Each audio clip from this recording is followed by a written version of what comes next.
It is No Gifts Please, the parenting podcast by the pair with no real gifts, but a whole lot of gumption. Hey everyone, I'm Steve Noviello. And I'm Jenny Anchondo. You know, we have, I have to say, one of our favorite guests today. I know. They're a duo. We had them together. We split them up. We've had one back. I think for a double header, in fact, because we had so much to talk about. Yes. But these ladies are great. I'm excited for today. So Thread Counseling Group in Dallas is who we are sourcing from today. Christina McCook is the co-founder there. So she's a licensed professional counselor, registered play therapist, which I think is so interesting. So she works in a variety of settings, private practice, inpatient, intensive outpatient programs, etc. She does work with people all across their lifespan. So children, adolescents, parents, adults, etc. She was the perfect person when I thought, I'm having an issue. I feel like I'm parenting this incorrectly, so I should just parent this publicly with all of you and with Christina. Perfect. Well, welcome Christina. Welcome to Jenny's counseling session, Christina. Thank you so much for having me. Right? Oh my gosh, I got to get right into it. So I was like, okay, we got to talk about boundaries. We had this issue where we had, I'm like, I kind of want to protect Brighton in a way because I don't want to seem like I'm talking trash about her, but I think this is a very like normal thing that people do. I have one also, so I'll share. Okay, honestly. good. So we'll just both equally have them. Trash our kids. So on Fridays at school, the kids can get ice cream and kids can buy ice cream. And I also realized like by explaining this story, I sound crazy. I know exactly where this is going. I know. And I didn't know. It's like, you don't know. So anyway, apparently everybody's kid buys ice cream on Fridays. Everybody's kid. I did not realize this. I heard about the ice cream, like they can start it in second grade and it's part of just, the independence and stuff. So I was like, oh, great. Like you can get ice cream once a month. And so, but there's money on the account. Like you just put in like, I don't know, $50 or whatever. She doesn't really get hot lunch. So it was just kind of ice cream pulling from the account. And then we got an email that the account was overdrawn. Come to find out, it was actually an error email that had gone out to everybody, but it made me, for the first time, look at the account. Log on to the account. And I realized she wasn't actually buying ice cream every Friday, but she was getting it every other Friday, so twice a month. And I was like, wait.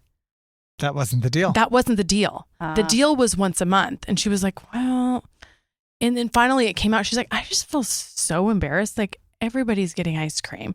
And so then I'm like, really? Everybody's getting ice cream? Anyway, I did some research. Yes, everybody is getting ice cream. She's like, everybody stands in line and I'm just like sitting over here not. And so I did. I went in and I got like extra ice cream.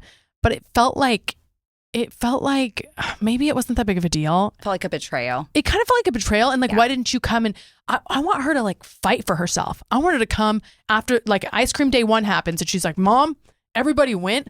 I got to buy ice cream on Friday, be it from my piggy bank account or I need to like wash the windows or I need to do something. I want her to come and fight for it, not just like stealthily go behind my back. So I'm wondering, what did we do to make her just like stealthily go behind her back? Honestly, I'm in no way the expert here, but I think you need to give yourself some grace here because I think you had that experience without even realizing it, right?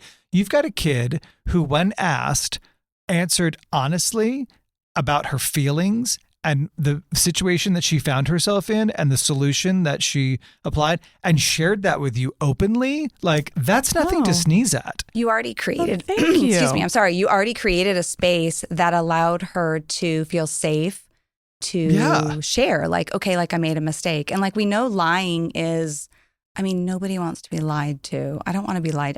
We don't. But we know lying's also kind of a normal part of the human experience.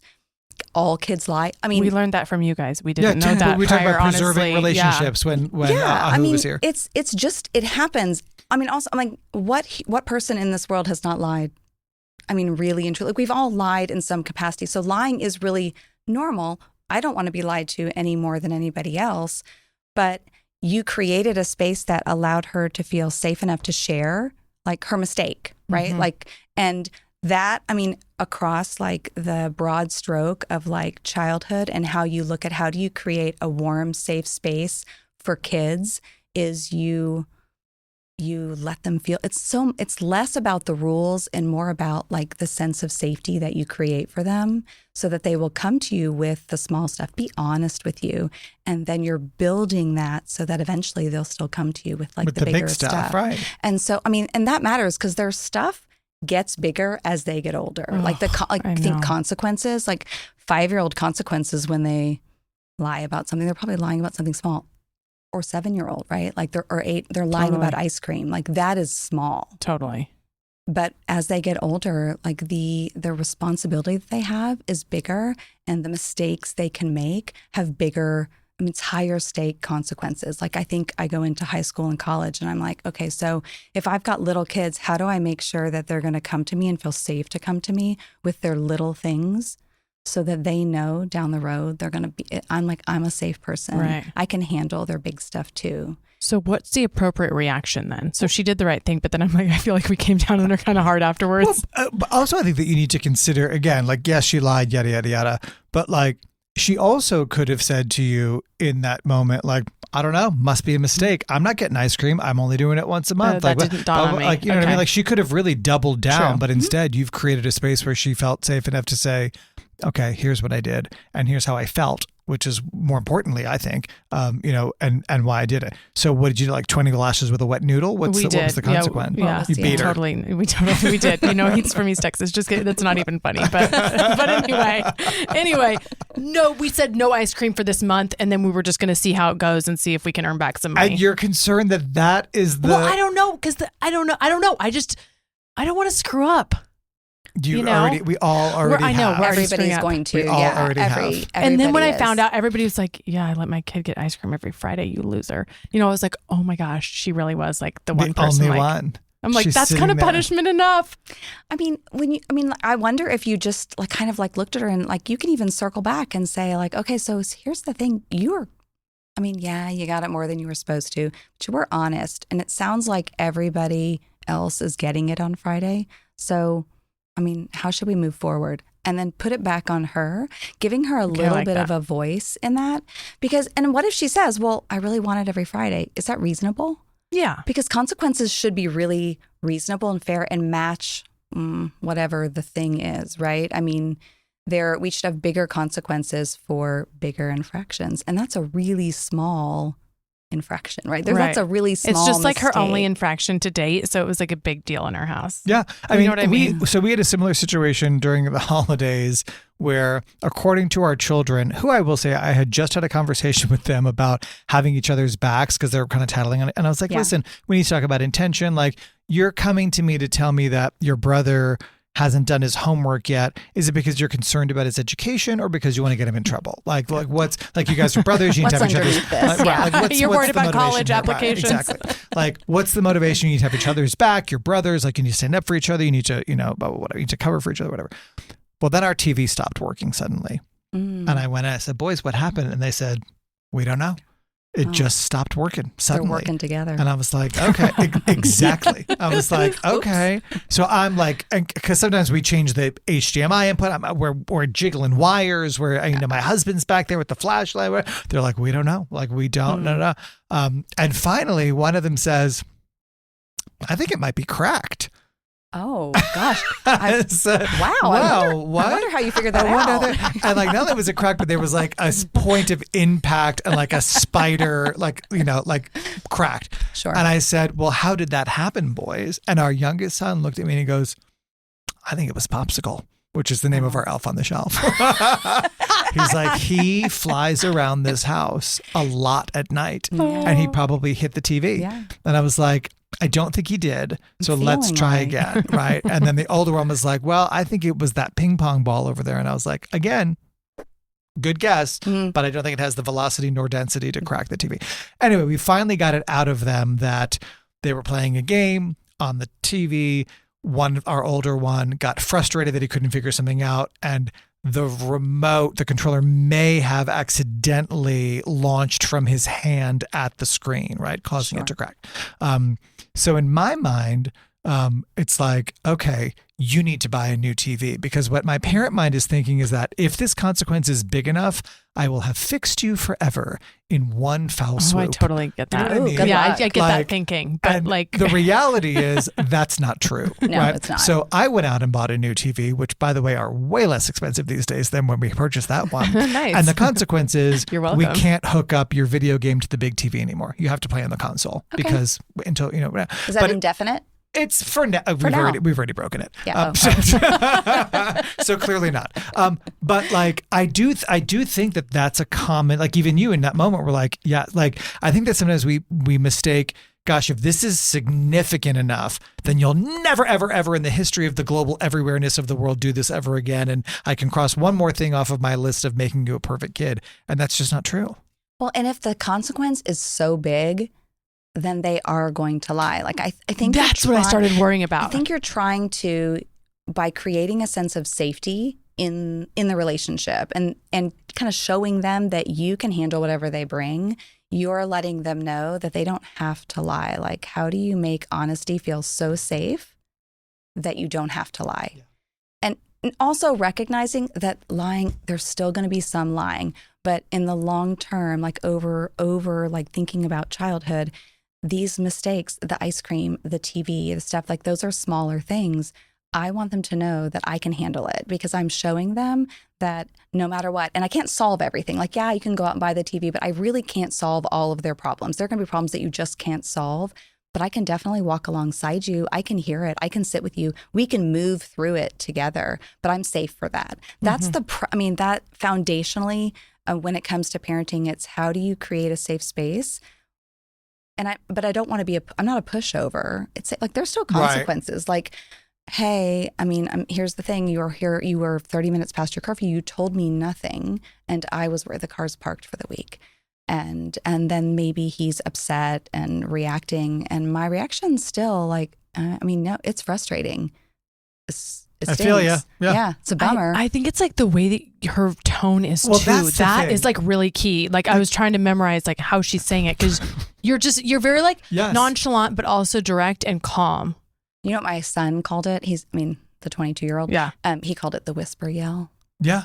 He was like, oh, you're doing the whisper yell. And we kind of joked about it, but I think and my parents are lovely people, but that was, we didn't whisper yell. It was like a yell. It was a little louder, right? And it makes kids nervous, right? Like when you get so big, if your reactions, if there's the mistakes they make cause such big reactions for you, how are they supposed to handle it? Like, what does that mean for them? And so, yeah, I think just becoming a little bit more calmer and lowering my voice, and it's intentional. And I have to work at it. It's not automatic and it's not perfect. I can guarantee you that one of my kids would 100% throw me under the bus. And we do it openly, actually, because it's kind of funny because I did not maintain my calm and cool when they threw that baseball and made a baseball size hole through my front door. Right. Yeah. Right. The glass. Perfect. Just a little round hole. But it's now kind of a joke. And so I can it was 10 years ago, but we still joke about it today because I did not remain calm, cool, and collected. Well, it's interesting that you say it because what I'm sitting here thinking of is not only how do I remember to do that in the big moment, but how do I build that safety net between the big moments? Because what I find myself being like in that, where I'm like, I'm a safe person. Tell me what's wrong with you. Tell me your feelings. Yeah. And it's like, you are a lunatic. Like, I'm not talking to you at all. You can talk to me. Tell me everything, and it's like, God, I want you to, I need you to know so bad that you can tell daddy anything. But the sweetest moments are when we're not at odds and my children are discussing our relationship casually with somebody. And we'll say something, and one of them, and Hudson's is more in tune with this kind of stuff, where he'll be like, "Well, I can tell Daddy anything. There's nothing we can't talk to our dads about." And I'm like, A+.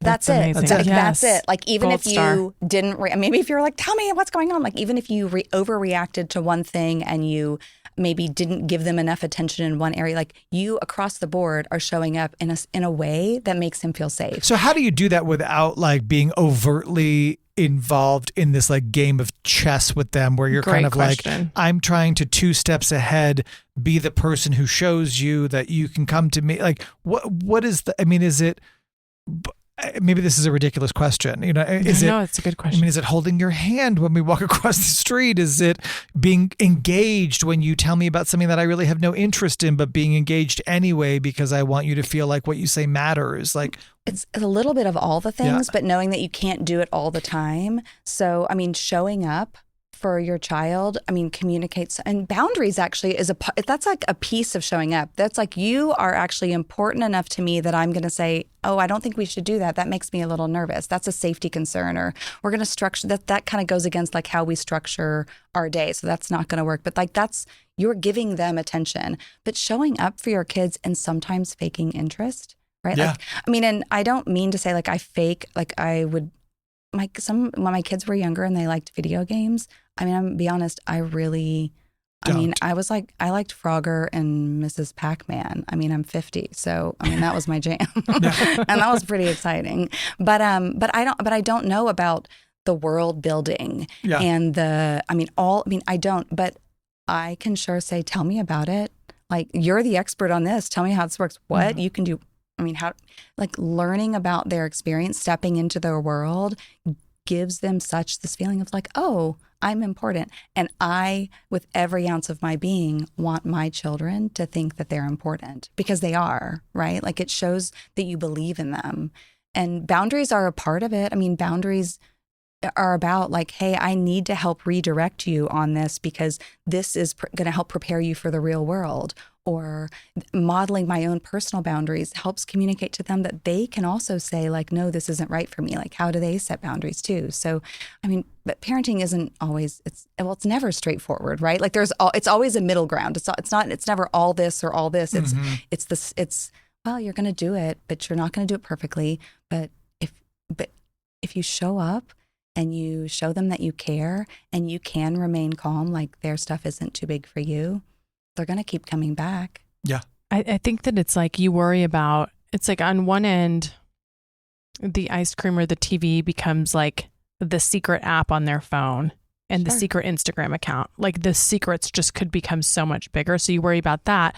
So you want to control it, but then you also don't want to have like affluenza teen. Fair. Remember him? Yeah.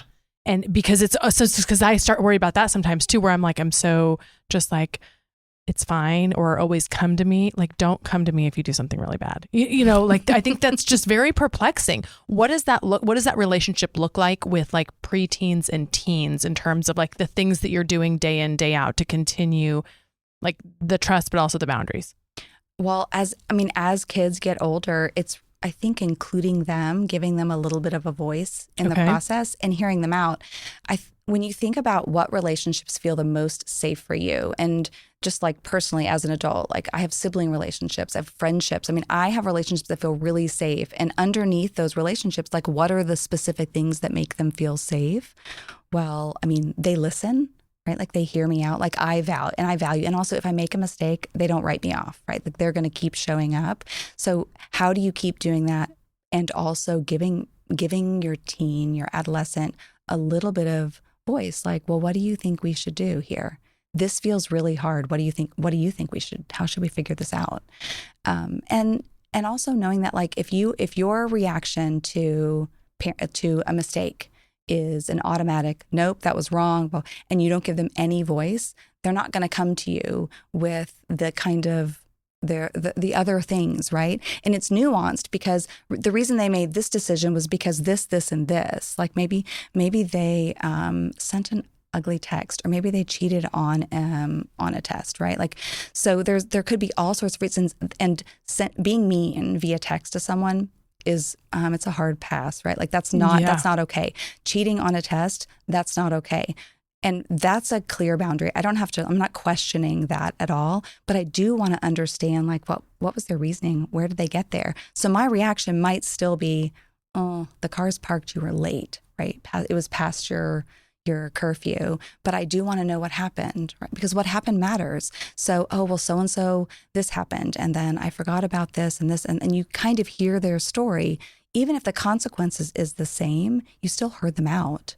And there's value in that, right? Mm-hmm. And because, I mean, even in these friendships and these relationships that feel safe to me, there's accountability mixed in. And so, like, as a parent, part of our job is to help them be accountable and give them a voice. The goal is for them to graduate and go off and become contributing members of society, right? I mean, that's the ultimate goal. We can't be the scaffolding that protects them and then just never actually come down and let them stand on their own. We have to let them try some things. They're going to fail. We can hold space for that. It can be hard. Well, it is hard. It's so hard to watch your kid fail. You can look at them and going like, that is not going to work, but you can't always do it for them, because they will never build the capacity to do it for themselves if we're always there telling them what to do. Does that methodology, Methodology. thank you, Work methodology. with Boy Scout projects. No. Does it change so like we have listeners that have older kids, right? That are preteens and teens and tweens and whatever else who may be thinking, gosh, I definitely did not do this the way she's telling me to when these kids were up until this point. Sure. Now I have to make a hard turn to kind of start to incorporate this to try and correct this to kind of right the ship here. Yeah. Is there a different approach at all, or a more nuanced approach to now suddenly being like, okay, other than probably having to constantly remind yourself that this is something new and probably a little uncomfortable that you have to start doing? Yeah, I mean, you have to kind of check your own control and your own need for control, because they need to slowly develop their own control and self-control. They're kind of honing that. But I mean, if you haven't really kind of lent into this mindset, I guess, then I would say if you're switching the way you're approaching things, then have a conversation and talk to it and say, like, I recognize that I probably do too much for you. I might actually put too many rules too. And I want to shift it because you're growing up and you are showing me that you can handle more. And I think you do have to be picky with the rules. You only get so much time with your kids. I mean, like, they're at school for so long, and you get too like long. the morning, and then sometimes after school, but they have activities, and then on the weekends. And gosh, when they start driving, I mean, like, bye. Like, you don't. I mean, they're just, so you don't get so much time. So if the bulk of your time is spent saying, do this, don't do that, don't, then I want to say, like, we'll wind back. Think about what's really, really important. Let go of some things. I think during high school, I shut the door to my kids' rooms because I stopped looking at whether the room's picked up. I like things just so. I'm a little perfectionistic. I mean, my husband consistently loads the dishwasher wrong on a regular basis. I suffer from the same after all these years. And he's lovely. But I have to realize that like my kids' rooms or things being done just the way I need them to be is my own personal need. And that is, while can be important at times, that's not the most important thing in high school. I really like the way that you worded that earlier in terms of, first of all, being honest and sitting down and saying with your kid, hey, I'm going to try something new here. But what I liked about what you said was, you said, I need to do fewer things for you. And I think I might also have too many rules, because I'm thinking to myself, okay, if I'm a 13-year-old boy and I'm thinking I do too many things for you, I'm thinking to myself, oh God, I got to take on more responsibility. But the second half of that sentence, which was, I think I have too many rules, is, well, wait a minute. I'll buy that. Like, I'll buy in. That's interesting. Because it really, I don't know if it was intentional, but it's like giving your kids an opportunity to, again, have that buy-in, be like, okay, there's something in this for me as well, right? In this new experience. Sure. And there's some of it is trusting your kids. Like, we have all these rules to protect them or to structure their day or whatever it is. But do we need to have all of them and enforce them all the time? Because if there's so many rules that they don't actually know where they aren't able to develop where they should set their own boundary. Like, you have so many rules that it stops them from developing their own boundaries for themselves. So, I think a common thing that we hear about at school is, like, my teen stays up way too late and they don't ever go to bed and they're doing their homework late. And I mean, their clock is different, and staying up late is pretty typical for teens. But sometimes I just look at parents and say, like, you know what? There's natural consequences in here. Like, natural consequences come into play. They're going to be tired, right? They're going to be, and until they are not getting their work done, I'm just like, I can say, like, I wish you'd go to bed. But it's so hard to let them fall like that. It's so hard to watch somebody go off a cliff. Like, I mean, I think it's hard to, now if Brighton doesn't put her folder in her backpack, I just watch her walk out the door. That's hard. Right. It is and so that feels hard. like letting her walk off a cliff because I see it. And then do you want to bring it up to the school? I mean, no, I don't, because we learned about the enable table.